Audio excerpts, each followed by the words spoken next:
Gracias, señor Etheridge. Thank you.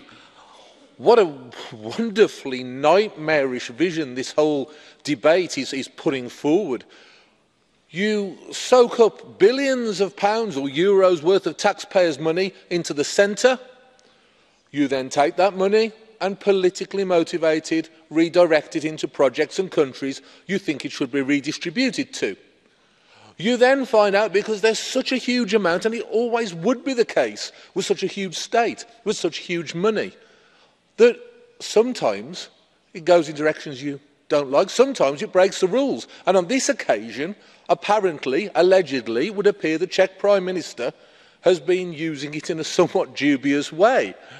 And all of this then is judged on from this esteemed Senate building and looked down on. You decide what to do to the Czechs.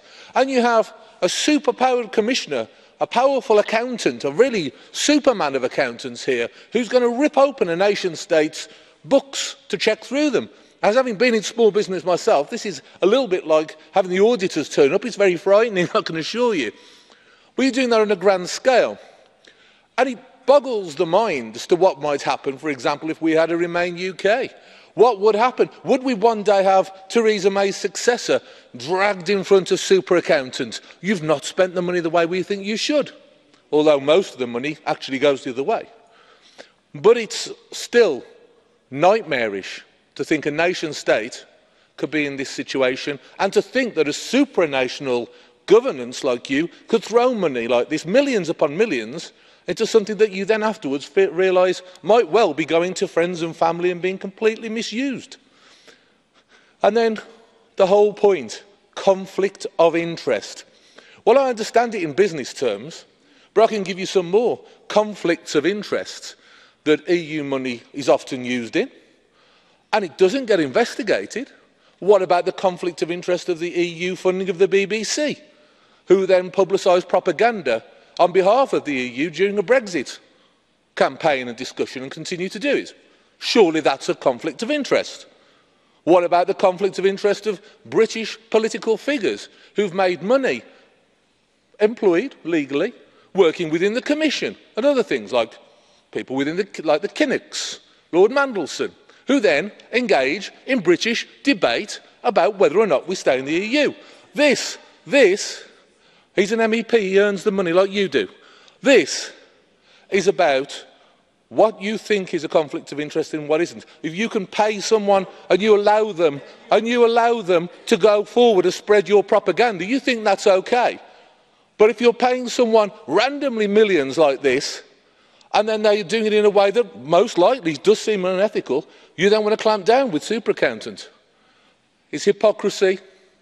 The truth is that when you have such a massive amount of money slushing around, even the greatest of organisations, which maybe this might one day be, cannot possibly run it effectively, efficiently, without corruption. You can't even get your own accounts signed off. So how can you then come down like this when you're throwing money around at a government that may be corrupt?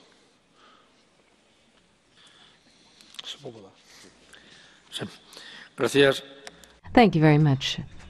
Mr. Etheridge, there's a blue card from Mr. SVOBODA. Will you accept?